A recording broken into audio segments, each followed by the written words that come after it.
This is my $3,000 mistake.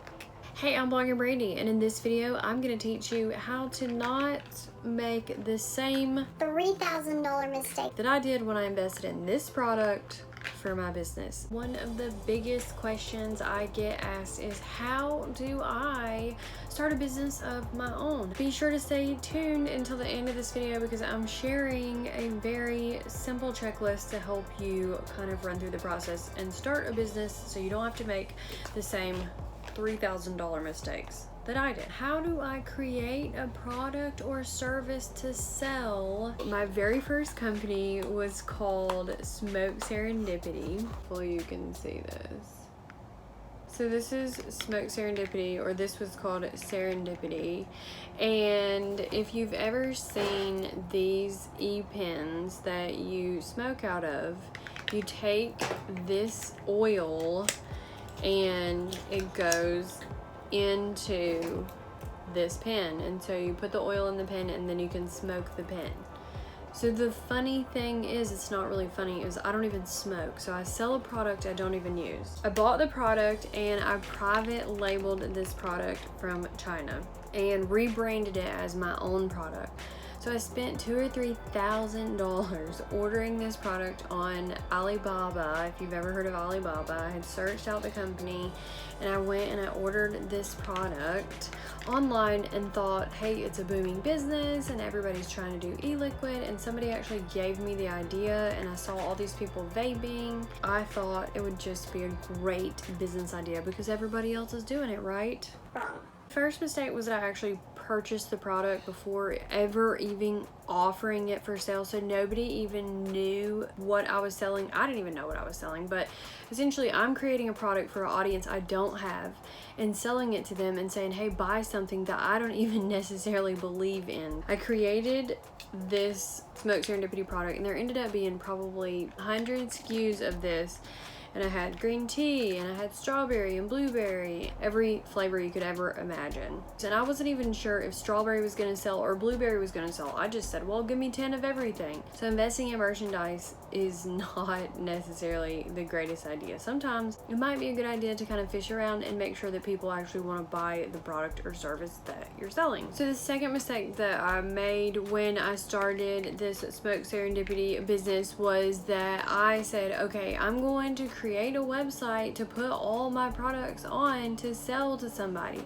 Let me remind you, I've never created a website. I had no idea what I was doing. And I can't exactly remember the name of the website that I did, but it was something similar to like a Shopify where it's pre-built and you can just add your products to the list. It's supposed to be super simple and easy to use. It took me forever to build this website. I probably built it 3 times. I wasted an entire Christmas building this website and adding all of these SKUs to the website when I could have just hired someone to do it for me and saved myself a lot of time. I could focus on sales and realize what was really going on with the business. The third failure that happened with this Smoke Serendipity product was I didn't realize anytime you're trying to smoke something like a vape pen in your mouth, that's not really a good thing when you're trying to advertise. So I tried to advertise on Google ads and Facebook ads, and I started learning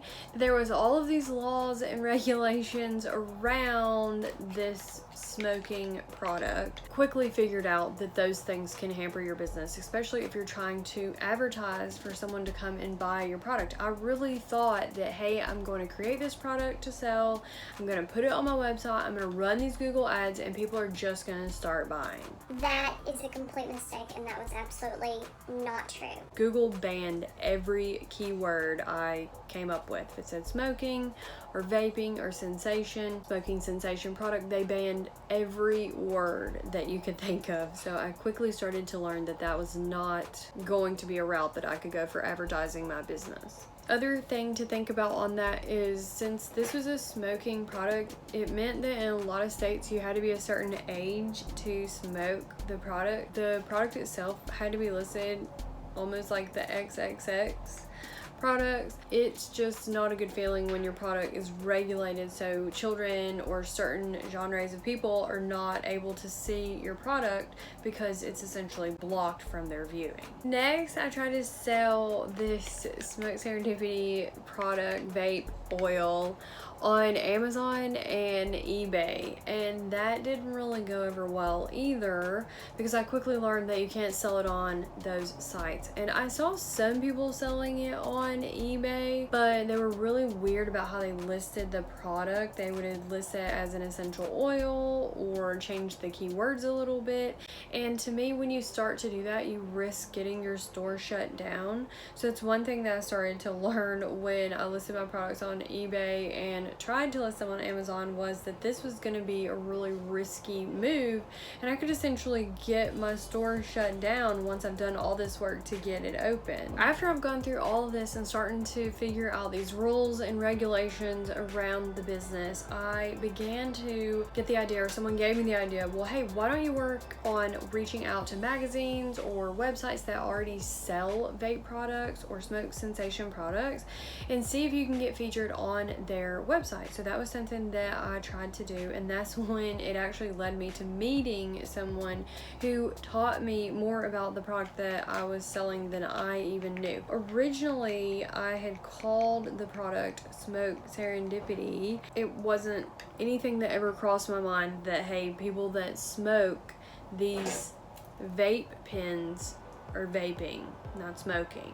So I have a product called Smoke Serendipity when it should have probably been like Vape Serendipity or something to do with vaping. Because this person informed me that the whole lingo of smoking is kind of, vapors don't like to think of themselves as smokers. So here I am selling something completely different than the people that I'm selling to. And like I said, I'm not someone who has smoked this product. How would I even know that? So I'm trying to sell a product to people that I don't even use or technically believe in. Never smoked. Something started to just kind of feel wrong, and it just led me to say, you know what, this really isn't the business for me. Even though I've invested all this time and all this money, after going through regulations and meeting someone who said, oh my gosh, the product that you're selling isn't even to the people that you're selling to. You're talking to a completely different audience with the language that you're using, and I've already bought $3,000 worth of this product, had it shipped over here from China and paid the taxes on it, and it was just a complete mess. It was about morals, and morally I just didn't want to sell this product anymore. You shouldn't be selling something that you don't believe in yourself. That's probably the first point of this story. So you're probably like, okay, Brandi, well, what did you do with this product now that you have all of this on your hands?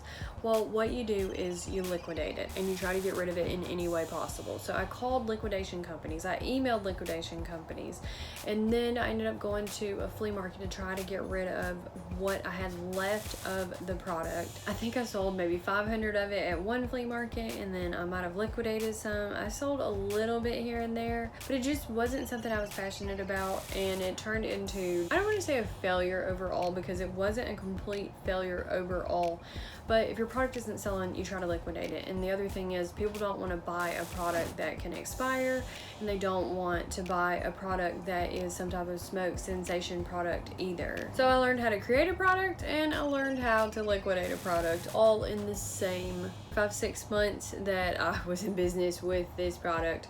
But that was the first product that I created, and a big learning experience.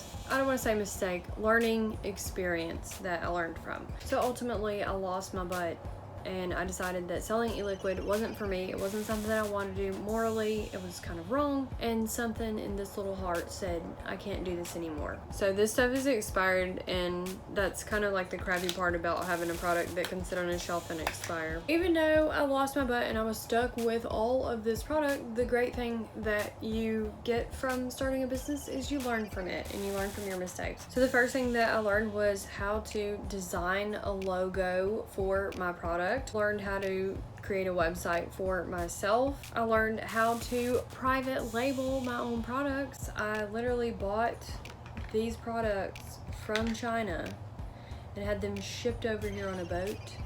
Could have been a plane, I'm not sure, but they got here from China. And I went through the entire design process of designing this and learning a lot about designing your own product and what it should have on it, disclaimers, things like that. So I learned how to private label my own product. So I learned how to import and export products from China, not only private label them, but import and export them over here. The other thing that I learned was that there are certain things you can't advertise on Google Ads, Facebook ads, maybe even Amazon or eBay. And then I actually learned how to liquidate a product. Once you create a product or service to sell and nobody wants to buy it, the good thing is if it's a service, it doesn't matter, but if it's a product, you have to liquidate it. So I actually have been trying to liquidate this stuff for years. That was my business mistake. I failed at it, I lost, but I actually learned something from all of the craziness that ensued from this. Now you know how to create a product or service, or how I created my product or service, how I failed, what I learned, and how failure doesn't necessarily mean failure. It can be the next step to your future product or service, because by doing that I actually started a resale business, which is now eBay exchange. I'm trying to think, because I sell on Amazon and eBay, so I came up with this brilliant name called eBay. By selling this product or service, it taught me how to sell online for Amazon and eBay, and now I don't sell this product, which is my Smack Serendipity vaping product, but I sell other people's products or services. So it led me to the next step in my business. Then I learned about email lists and social media, and it just kind of one thing led to another. If you want to get started in your own business, I know it can be crazy. So I created a checklist to help walk you through the process from creating your first product or service to getting your website set up, your email list, your social media, and all of the stuff that you're going to need. And you can pick that up in the description below this video, and that's where I put all the goodies, so make sure that you're checking those out. I'm Bloggin Brandi of blogginbrandi.com, and you're hearing tips and tricks from behind my business, how I got started, and hopefully you don't make the same mistakes I did. If you like this video, hit the like button below, share it with your friends. Thanks for watching, and I'll see you in the next video.